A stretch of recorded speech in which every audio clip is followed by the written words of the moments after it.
So first of all అందరికీ thank you so much. ఎందుకంటే ఇన్స్టాగ్రామ్లో వీడియో చూసి నన్ను బిలీవ్ చేసి మళ్ళీ ఫుల్ వీడియో కోసం యూట్యూబ్లోకి వచ్చి చూస్తున్నందుకు థ్యాంక్ యూ సో మచ్. మీ బిలీవ్నెస్ని ఏమాత్రం తగ్గనివ్వకుండా నేనైతే మీకు క్లారిటీ ఇస్తా, కంటెంట్ ఇస్తా, ఓకేనా? సో వీడియో ఎక్కడ స్కిప్ చేయకుండా లాస్ట్ వరకు అయితే చూసేయండి. సో చలో మరి వీడియోలోకి అయితే వెళ్ళిపోదాం. మనకున్న డౌట్స్ ఈరోజు క్లారిఫై చేసుకుందాం. ప్రోమో ఏదైతే వచ్చిందో సర్వైవల్ రౌండ్ అన్న ప్రోమో, ఆ ప్రోమో గురించి ఈరోజు మాట్లాడుకుందాం. యాక్చువల్గా 5 పర్ఫార్మెన్స్ వచ్చేసినాయి.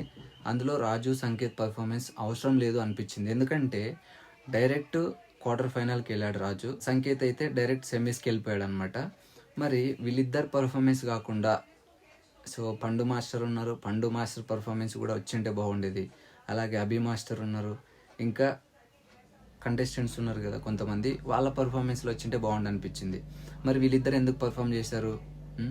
సో ఇట్లాంటి డౌట్స్ అయితే నాకు ఉన్నాయి. అసలు ఈ సర్వైవల్ రౌండ్ ఏంటిది, ఆ సర్వైవల్ రౌండ్ అనేది ఎందుకు పెట్టారు, వీళ్ళిద్దరు ఎందుకు పర్ఫామ్ చేశారు, సో దీనికి ఏమైనా లింక్ ఉందా?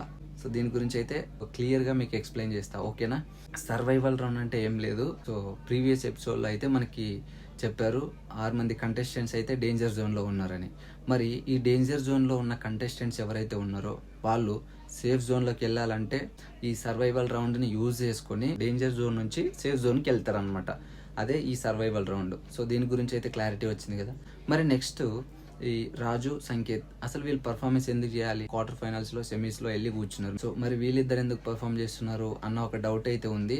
సో మీకు కూడా అట్లాంటి డౌట్ ఏమైనా వచ్చి ఉండొచ్చు, దాని మీద క్లారిటీ ఇద్దామని చెప్పి నేను వచ్చా. వీళ్ళని ఏమైనా అంటే వీళ్ళ పర్ఫార్మెన్స్ని యూజ్ చేసుకొని మిగతా కంటెస్టెంట్స్ని ఎవరైనా సేఫ్ జోన్కి తీసుకురావడానికి వీళ్ళని ఏమైనా యూజ్ చేసుకుంటారా, అంటే వీళ్ళని ఏమైనా వాడుకుంటారా అని నా మైండ్లో అయితే రన్ అవుతుంది అనమాట. మేబీ అట్లా కూడా యూజ్ చేసుకోవచ్చు కదా అనే థాట్ నాకైతే వచ్చింది. దానికోసం వీళ్ళిద్దరిని పర్ఫామ్ చేపిస్తుండొచ్చు. ఎందుకంటే ఆడియన్స్ కూడా చాలా మంది రాజు ఫ్యాన్స్, సంగీత్ ఫ్యాన్స్. మెయిన్ షోలో ఉన్నదే మెయిన్ కంటెస్టెంట్స్ వీళ్ళిద్దరు. వీళ్ళే ఖాళీగా కూర్చుంటే ఆడియన్స్ అనేది ఎక్సైట్మెంట్ అనేది ఉండదు కదా.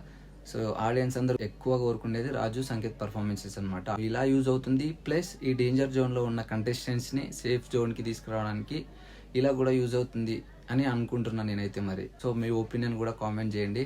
అవును బ్రో, ఇది నువ్వు చెప్పింది కరెక్టే అని అట్లా మీకు ఏమైనా అనిపిస్తే కామెంట్ చేయండి, ఓకేనా? మరి ఈ సర్వైవల్ రౌండ్ గురించి క్లారిటీ వచ్చింది. అలాగే ఈ ఇద్దరు పర్ఫార్మెన్స్ ఎందుకు చేస్తున్నారు అనే దాని మీద కూడా క్లారిటీ వచ్చింది అనుకుంటున్నా. సో ఇన్ కేస్ ఏమైనా అర్థం అవ్వకపోతే కామెంట్ సెక్షన్లో కామెంట్ చేయండి. సో దాని మీద డిస్కస్ చేసుకుందాం. దానికి నేను రీప్లై కూడా ఇస్తా, అందులోనే డిస్కస్ చేసుకుందాం కామెంట్ సెక్షన్లో. ఎందుకంటే డైరెక్ట్ మనం ఎలాగూ మాట్లాడుకోలేం కాబట్టి మనకున్నది one and only option comment section. అలాగే మన కంటెంట్ నచ్చితే, ఇంట్రెస్టింగ్ అనిపిస్తే సో మన ఛానల్ని కూడా సబ్స్క్రైబ్ చేసుకోండి, మర్చిపోకండి. సో ఇట్లాంటి ఇంట్రెస్టింగ్ వీడియోస్ అయితే మేము ముందుకి తీసుకురావడానికి నేను ట్రై చేస్తా. ముందు ఇంకా ఏం జరుగుతాయి ఏంటిది అనే అప్డేట్స్ అయితే చిన్న అప్డేట్స్ మీకు ఇస్తా, ఓకేనా? థ్యాంక్ యూ సో మచ్ మరి.